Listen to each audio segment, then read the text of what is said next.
That's how ladies get over you. They get a haircut, chop, and new color. They go to the gym lose for 10 2 weeks. pounds. They lose 10 pounds. Do and some get a squats, booty. And get that booty. Go up like this. They know the secret. This is embarrassing. Every day of my life, I ball. It's your host, Stacy Ike, and I'm here with Ball Alert, and I'm sitting with two of Hollywood's finest chocolates, Shamar and Bellamy. How are you guys? We're excited to be here. Yes. Such a pleasure to meet you guys. And like I was saying before, sexy, funny, there were some tears. You're talking about Bill, right? Yeah, I cried. I can't help it. I'm sensitive. She call you sexy though. I appreciate funny, that. And you know. chocolate. And chocolate. No, You Very cinnamon. milk chocolate. I'm cinnamon. Hershey's. I'm like espresso. See, at least they know, guys. You know they know. What was it like working together? I mean, you guys have definitely been in the game for so long. I know you know each other. But working together, being funny, having that sexy moment, but also like giving him advice about love. I mean, those scenes look so real. Easy. Right. It's easy because we're friends. Like, Right. you know, honestly, man, I've been knowing Shamar almost my whole career, but when we did The Brothers, it was kind of like a lock. And, Right. you know, we always stay in contact. And then when this movie came up, you know, it was very serendipitous because I was on Arsenio. He was on as a guest, sort of like the movie behind the scenes. Mm-hmm. And he's like, B, I got this project. I want you to read it, man. And you be perfect. You better read it. And I was like, okay. No, I knew he was the one dude. I mean, I say this to him all the time. There's a lot of comedians out there, you know, from him to Jamie Foxx to Mike Epps. I mean, you name them, and they're all uniquely talented and all right. What these cats do, you can't teach. Right. You can't teach. I mean, not at all. And so, but when we did The Brothers, I knew the chemistry was right, and we just silly. We were having fun on and off the set back then. Anyway. So then fast forward, there's like, you know, I've kept up with him. I think that he's one of a kind. Only Bill can do Bill. But because I knew our chemistry was cool, I knew I could have a best friend. I knew he could come in and punch the joke. But he also, what's great about him as an actor is he's also invested in the storytelling of it all. So he's not just being the funny dude. Funny, yeah. Because we have a really important story to tell in this movie. Absolutely. That's Right? what I love, you know, black love and that relationship and that getting over somebody. And, you know, there's this theory that the best way to get over somebody is getting under somebody else. And I wanted to know, based on this film, The Bounce Back, what side are you guys on? I think that, you know, it's courage, right? Because love makes everybody vulnerable, and his character, Matthew, was very vulnerable. You know, going through a divorce is not easy for anybody. It's worse than a breakup. It's like a super breakup. And most people get disheartened by love when you get hurt, right? And so what I wanted to achieve with my character was to support my best friend, you know? I was there when he went through the divorce, and we like, yo, let's go to the bar, man. Let's keep it moving, man. Right. You still got your daughter, the whole nine. And you never really see that part of a guy like him being vulnerable and, you know, saying that this woman is not necessarily in love with him anymore, Right. and that kind of thing. Nobody wants to hear that. Right. So what we want to do is encourage people not to give up. And so when you leave the theater, I think people feel good. You know, they're like, oh my God, you know, I got hope. You know, it ain't over. Do you think it works for men too? Because men do have a mask. I like that you said that. Sometimes you don't see it. There's that mask. People say to me all the time, and people have been asking me since this movie came out, like, what kind of research did I have to do to get into Matthew Taylor? And honestly, I didn't do much in the sense of, I just went to my life experience. So whatever the perception is of Bill Bellamy, you know, men we're taught to be tough, and you know, we're impenetrable. We get hurt too. But I've been burned in real life. Everybody. I've made mistakes and done the burning, and I've been burned. And you know, so to your point, to your question, I just say, when you go through a heartbreak, you play your little sad songs and all that, but you only do that for so long. You give yourself a limit.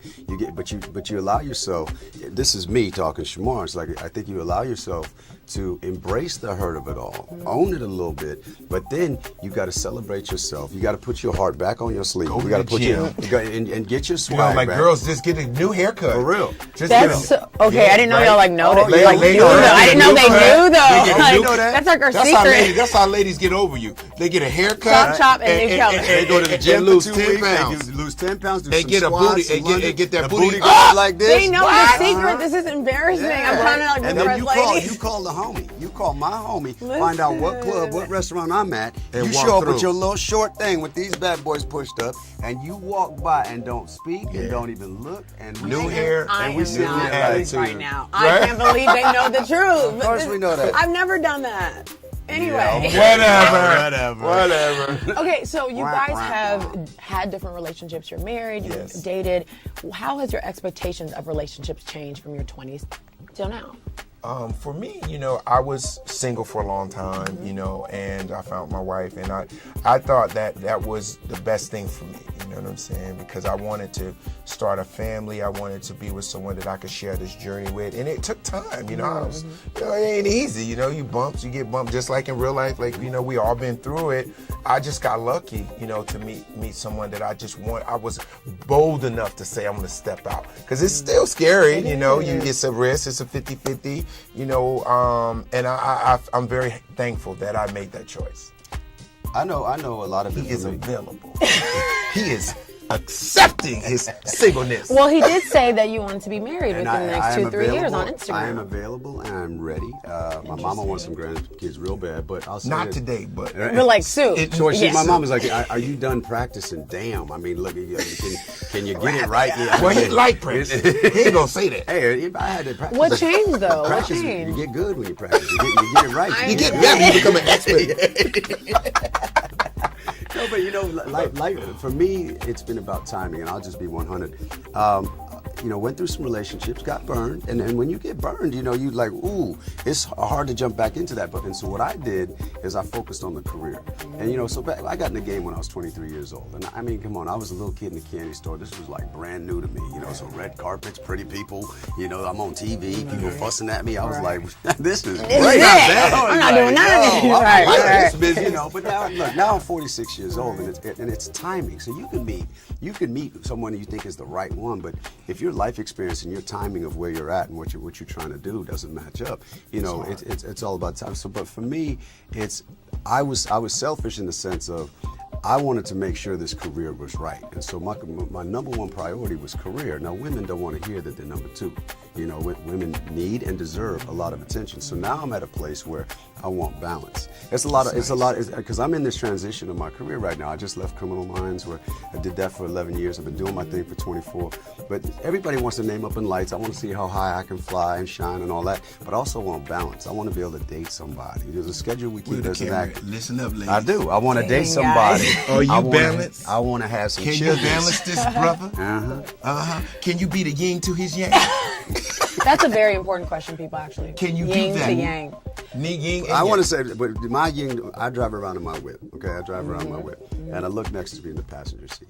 Now, I can fill that passenger seat up from time to time, but they come and they go. They come and they go. What I'm truly looking for is I want a ride or die. I want somebody, because I'm blessed. I got this beautiful life, and I can get to my so-called mountaintop. Ain't nothing over there but a seatbelt. I don't want to get up to that mountaintop by myself. Right. You know what I mean? So I'm looking for that girl who wants to ride with me, but I promise you I'm the type of dude, I'm going to make pit stops along the way for where you want to go, what you're trying to do, and I'm going to lift you up. So it ain't just about me. I want you to celebrate me, but trust that I'm going to celebrate you. So with that said, what is it with this theory about guys being intimidated by the girl who is working hard right now? Black women, or all women right now, are kicking butt. Yeah, well, is that a real thing? That y'all are intimidated? I think it is. I think it's a real thing. Okay. Most of the guys I talk to that are, real, millennial dudes, I think it's sort of like it creates an insecurity in a lot of guys. It just depends on where you are. Mm-hmm. If you're doing your thing and your shorty doing her thing, it's fine. But sometimes the lady, y'all jump out and y'all gone. We kick it. You kicking it. And my man over here like looking at these resumes and looking at these applications. You gotta not be intimidated. You have to encourage your lady to win. I think if you do that, she's going to help you win. Mm-hmm. You know what I mean? I think if you cause that competition thing, I think it causes your woman to feel some type of way. Right. That's just my opinion. A woman needs to feel needed. A woman needs to feel heard. A woman needs to feel uplifted. Okay, but a man's got to feel like a man. Heard. And we come home. You can't work all the time, baby. I'm down here. Right. I'm down here by myself. I need you, boo boo.